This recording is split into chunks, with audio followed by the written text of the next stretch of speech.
when I think about American cities, I can think of exactly one that has the following characteristics. It has had remarkable job growth. It's had remarkable population growth. It has a really nice downtown. It has pretty decent transit. Its housing is certainly by California standards very affordable. And it has very high income. In fact, on a cost of living basis, it may be the highest income city in America. Anyone want to guess what that city might be? It's Minneapolis. So how can one city have all of these things together and be reasonably priced, okay? Well, we could think of one reason, which is fairly obvious, and it's actually the only cold city that I could say all those things about as well. In fact, it's rare among Midwestern cities in that since World War II, it has thrived by any definition. But the other reason, I think, is because it's had pretty good governance for some time now. And so when I started reading about what Minneapolis was doing with zoning, and I'm not going to step on what they've done so that our speaker can talk about it, I knew that I wanted the person who was responsible for what that city is doing. And by the way, there was an article in City Lab yesterday or day before yesterday featuring zoning in Minneapolis. That's a project of the Atlantic. The person who was responsible for shepherding this, I thought would be a great contributor to this event. So I am thrilled that we have Heather Worthington here. One thing about Heather is that I didn't know you were allowed to do this. She was a senior manager for Ramsey County, Minnesota, which is where St. Paul is. And now she's in charge of long-range planning for Minneapolis. And I actually didn't know you were allowed to cross the Mississippi River. Oh, you're not. Okay, well then we'll keep it between us. But she's had a remarkable career in government and has helped contribute to, I think, one of the great cities in America. And maybe we in Southern California could learn some lessons from what they do up there on the northern Mississippi. So without further ado, Heather Worthington, please come and give your remarks. And thank you very much for being here. Thank you, Richard. Thank you. Good morning.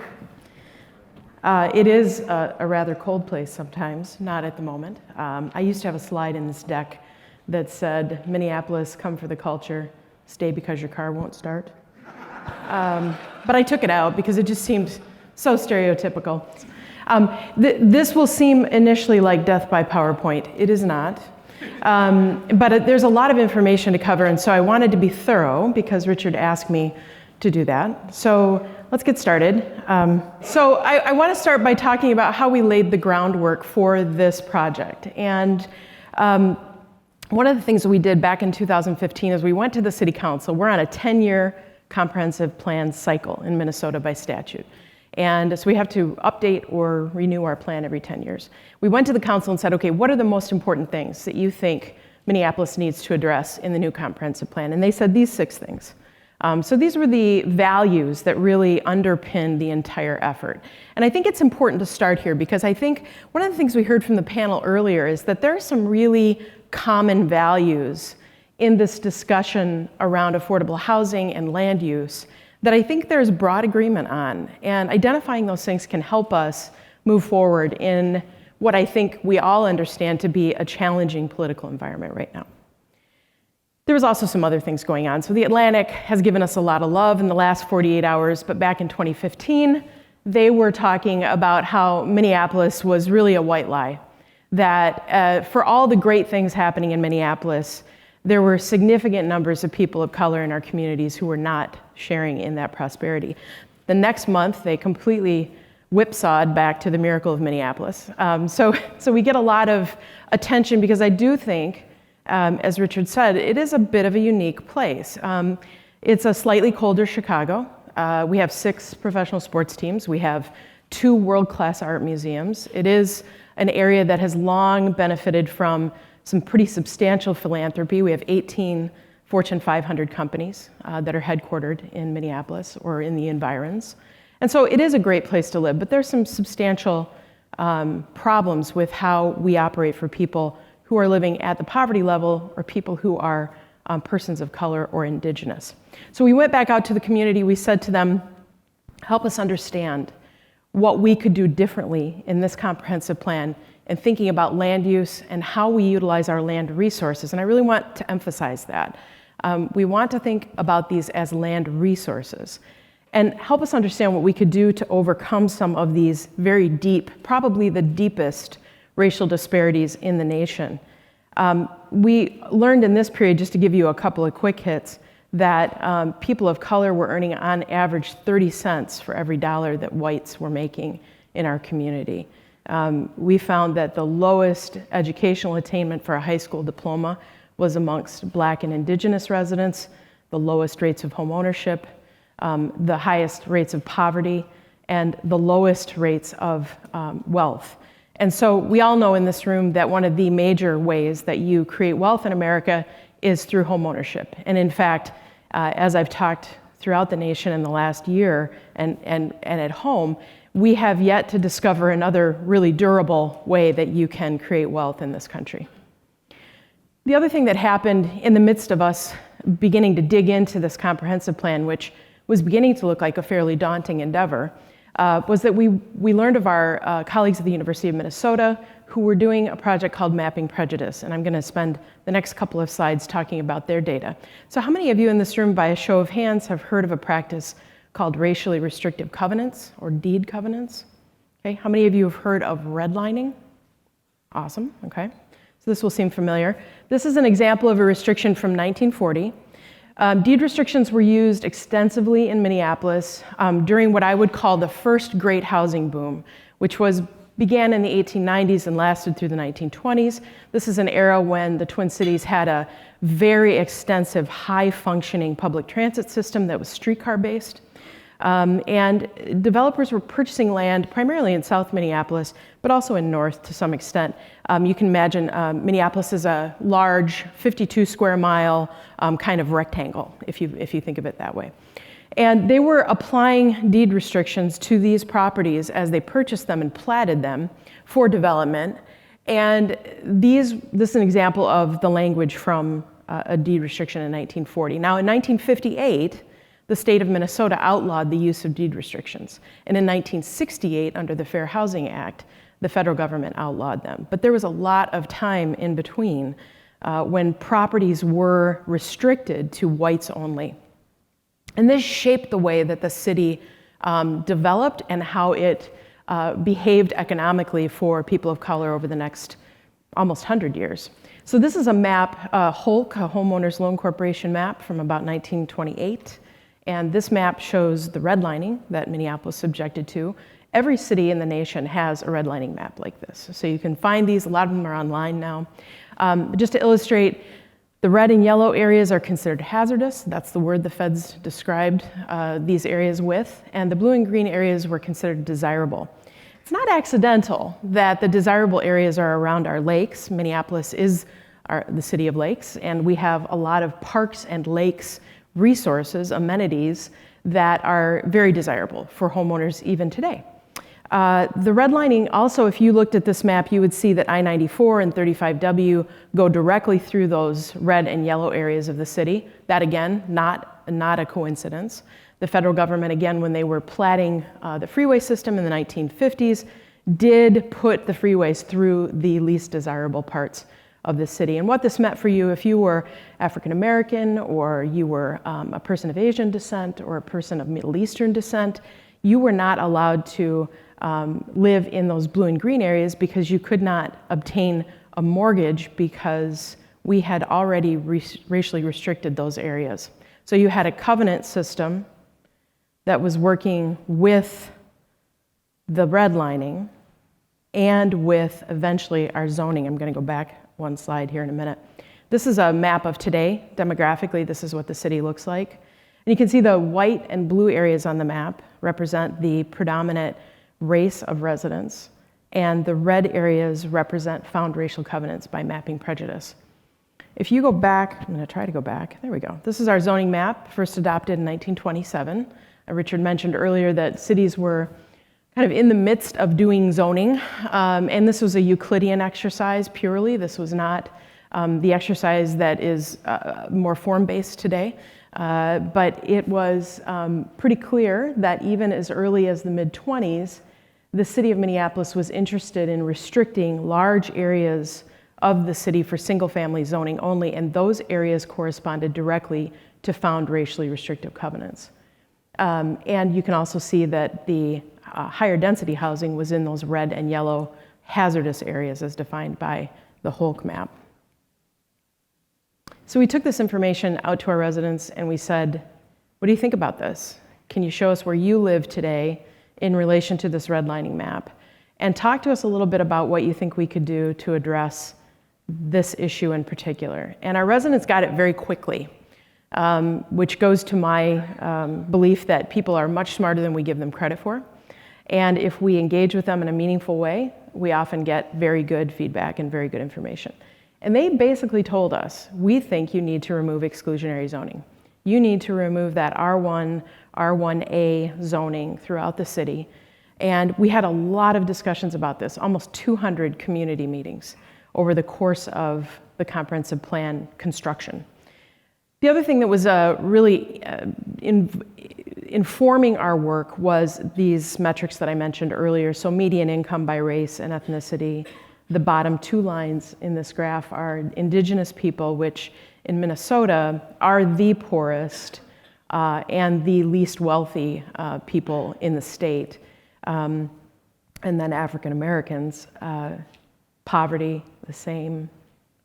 Attainment of more than a high school diploma, the same. Home ownership by race, the same. So this map was really the culmination of several years of work on the part of the Center for Urban and Regional Affairs at the University of Minnesota. This is the school, part of the school that's named for Hubert Humphrey, the Humphrey School. And what they were looking at was longitudinal data between 2000 and 2014 that showed that if you were a person living at or below the poverty level in 2000, there were a few neighborhoods in Minneapolis where you could afford to rent, where rents were affordable to you. But by 2014, there were no neighborhoods left for you if you were an African American resident. If you were Latino or Hispanic, it wasn't a lot better, but it was slightly better. And then if you were a white person, it was starting to impact that market as well. Now, Minneapolis is 51% renter, and we figure that about half of those renters are cost burdened in their housing right now. And so I was really interested to hear the conversation on the panel earlier about how we start to tackle that issue, because the place we come from in terms of the city's approach to this is a strong belief that everyone has a right to safe and affordable housing. And that is an underpinning of our economic sustainability as a community. We're already starting to see impacts that you described on the panel this morning around people moving further out and having very little access logistically to work and work centers. And so this map really illustrates two things that happened at this time. Rents were going up, but real incomes were going down. So our rental vacancy rate in Minneapolis is 2 to 2.5%. Our unemployment rate is sub 3%. So it's an interesting moment for us, and one that, as Richard pointed out, leaves us scratching our heads a bit. So Brookings called this the most wonderful plan of the year, which cracked us up, but is a lovely compliment. But I wanted to dig into this a little bit because I think both Brookings and The Atlantic had some good sort of analysis of why this worked and what made it work. First of all, council knew that part of the key here is to build more housing. We are a fully built out, fully urbanized city. We were pretty much fully urbanized by about 1950, right after World War II. But that it requires that you look in depth at your zoning and how you're regulating land use. They also said, build less expensive housing. So we tend to be a market that builds either affordable or luxury. We don't build a lot in between. And we have a fairly kind of well-set group of developers who know the market and know the process, and they build a product. And it is really not meeting the needs of those 50 to 80% of AMI renters and or owners right now. And then build less expensive housing in desirable areas. So this gets into something that I like to call the agency and amenity argument. So Those areas of South Minneapolis we looked at a moment ago are highly amenitized areas. They have grocery stores, they have great schools, wonderful parks. The areas that have traditionally been those hazardous areas on the map did not get that level of public investment over the last 100 years. And so when you look at the combination of exclusionary zoning, racially restrictive covenants, and redlining, you start to see a picture emerge that has really limited access to these areas for people of color in particular, but also for people living below the poverty line. The other piece is that most of the people who get involved in local politics, who come to a planning commission hearing or a rezoning hearing, are white middle-class homeowners. And so this is really the agency argument, in that we have basically built a system from a variety of standpoints where people who are more well-off and whiter have more agency in our public processes. And so it's not accidental that the policies we develop favor them. And so this is another thing that Brookings called out for us. So we realized that really, truly, the housing affordability problem in Minneapolis is a racial equity issue. And that part of the solution, not the whole solution, but part of the solution for reducing disparities is to increase housing supply and choice. And so this is the piece where I want to jump off and talk about, well, how are we going to do that? And this story is not yet completely written.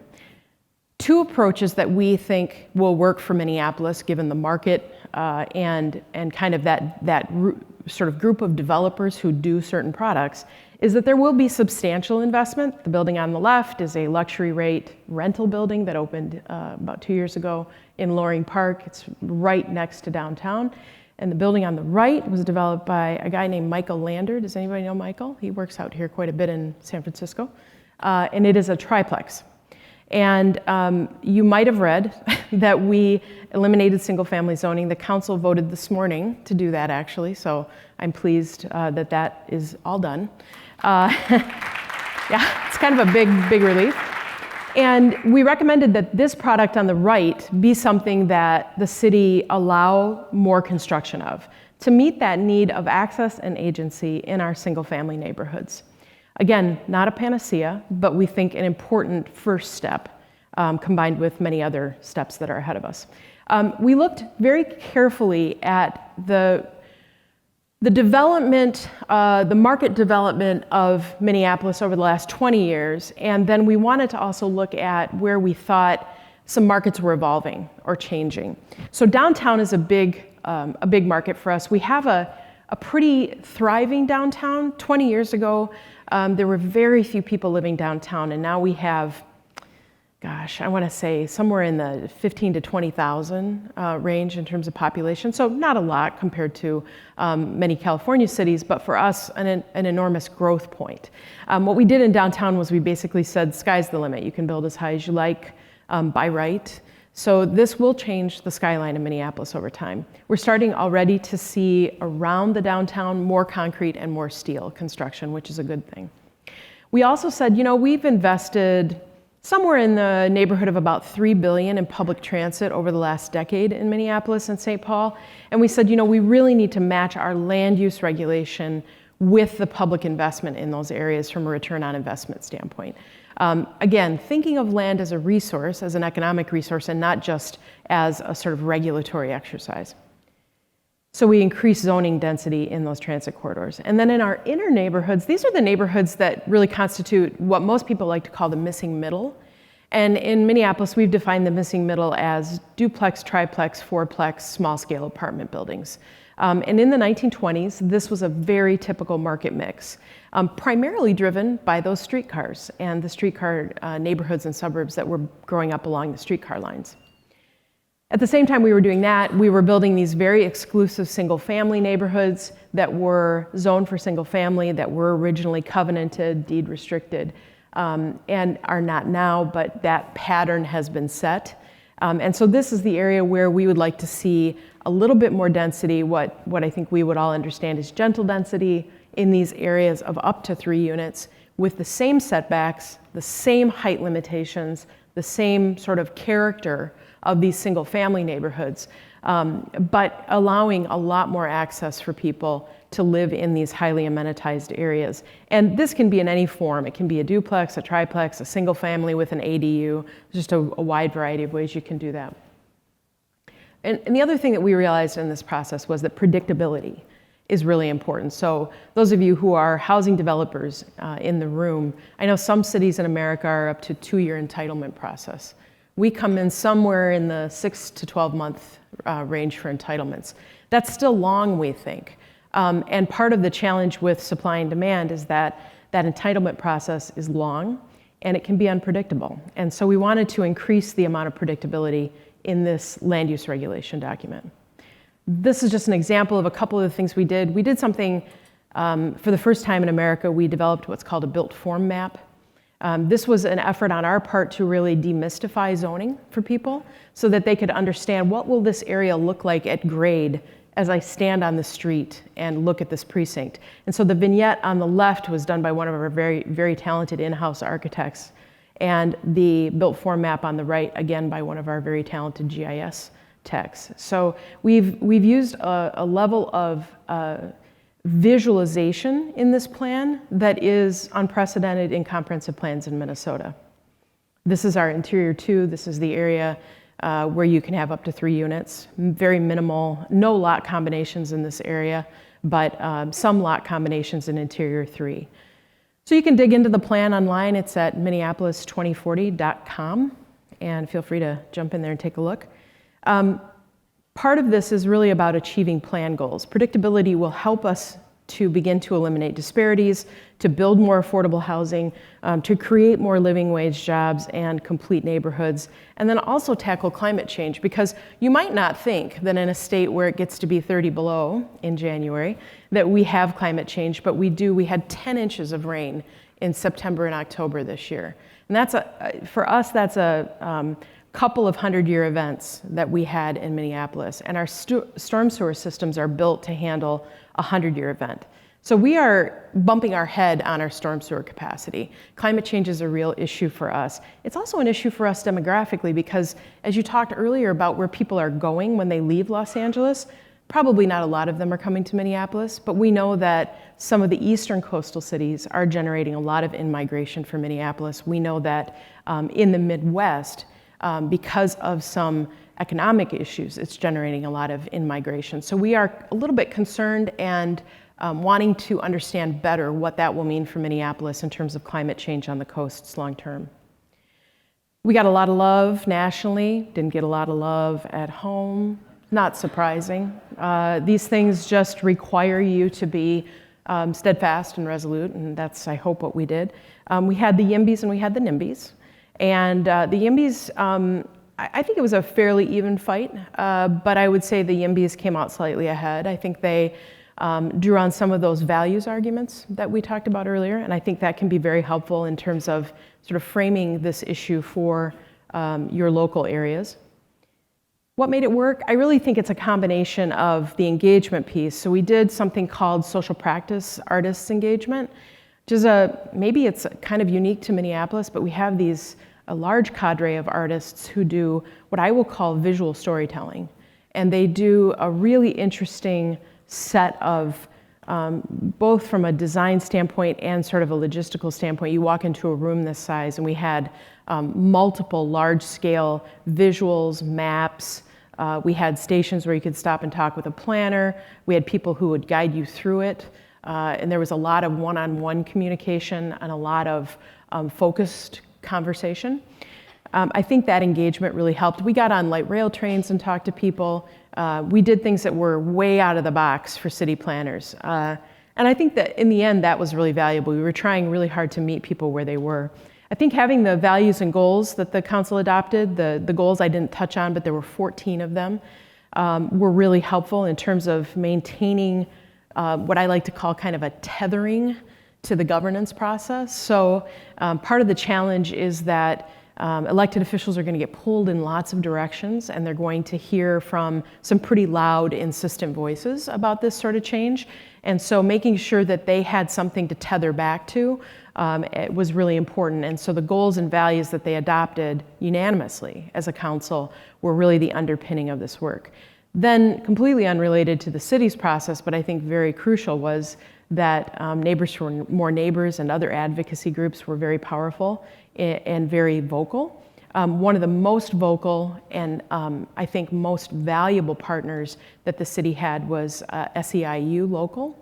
SEIU represents most of the service workers in Minneapolis, so people who clean hotel rooms, who clean dishes at restaurants. These are people who work in the hospitality industry. They spoke out very early and very clearly around why this change in zoning was important for their membership. And then finally, and most importantly, we had a city council who really, as I like to say, stood up on their back legs and wasn't afraid to provide the leadership and continuity around this issue that was required. So it's believed that we have one of the most progressive councils in the nation.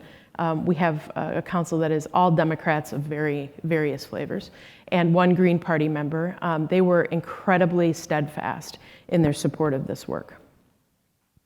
And then I just wanted to give a little pitch. If you haven't seen the article in The Atlantic and at the Century Foundation, this came out yesterday or the day before yesterday. I don't remember. Richard, do you? It was in the last 48 hours or so. This is a nice kind of wrap up of how we did 2040, what made it work. So please feel free to read that. I think there's some good analysis in there, and they get into more depth on the, how did you make it happen piece, which when you're in the midst of it, you don't really do that analysis. So, and that's it. I promised it was not death by PowerPoint. One question we see out here is new housing is almost always more expensive than existing housing. You've now incentivized the market to, over time, eliminate the character of all single-family neighborhoods just by virtue that one house is now three houses. And a lot of our neighborhoods in the 60s had that happen. And we are in an area here which all could be apartments if there wasn't single-family zoning around us, given demand. How do you prevent that resistance or keep kind of the city together as people watch the neighborhoods sort of change and lose that character that they originally aspired to live in going forward? Great question. Two things that I think can help see that a little differently. One is that we did very thoughtfully impose the same regulatory burden on those 2 and 3 unit buildings that single family homes have in terms of height, setback. So the floor area ratio on those lots, they're about a 40-foot lot by about 100 to 120. You can fit about 3,000 square feet of building on them right now. So that can be in any configuration. It could be a duplex, triplex, or a single family home. So I think that's how we preserve character in those neighborhoods and how we ensure that those neighborhoods remain highly amenitized. The other thing I would just say is that I don't think the economics work to buy a house in most of South Minneapolis, tear it down, and build a larger multi-unit structure. I don't think those projects pencil very well. When you look at the cost of that piece of property up front and you look at construction costs, you are quickly approaching $1 million, $1.5 million for that structure. So with the acquisition, tear down, and construction. So I think that this will be, as I said, gentle, incremental, relatively low impact in most of those neighborhoods. But again, it will not be no impact. So a change will be challenging for us.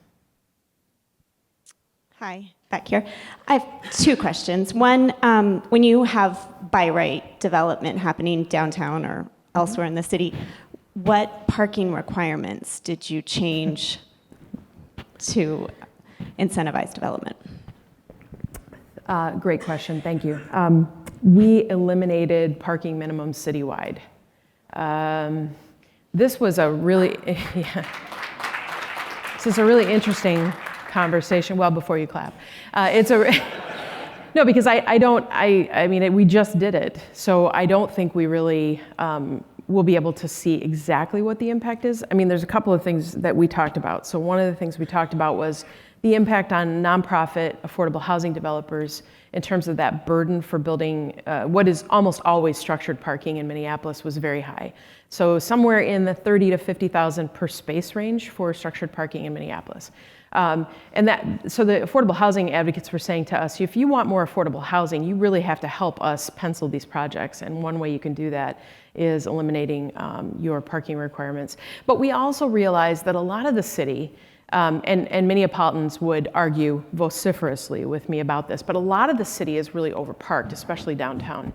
And one of the challenges with parking is, and I'm sure you see this in LA all the time, it sits empty for about 12 hours a day. So we devote a significant amount of land resource to structured parking that then people leave after work and it sits there. And so part of our challenge is thinking about how we right-size parking. And I don't think parking as a structured amenity is going to go away in Minneapolis. I think developers who build projects will still build parking, primarily because of how those projects are financed and how the banks don't want them to build a project without parking. But I think where you'll see an impact is in more of that affordable housing construction. And I think we may still regulate off-street parking for some of those formerly single-family areas as a result of feedback that we're getting about, where the car is going to go. The reality, though, is not unlike LA, Minneapolis is a very car-centered place, and it's not unusual for families to have 2 or 3 cars. So, a lot of those places have off-street parking already and will continue to. So one of the things we did was it's citywide. So it is not, we didn't pick winners and losers in this conversation. I was quoted in the Atlantic, and I do believe this. I think it would have been a bloodbath if we had picked neighborhoods over other neighborhoods in terms of deciding where that density could go. So we just said it's citywide. Neighborhoods were very involved. We have 87 neighborhood groups in Minneapolis that are organized in some way.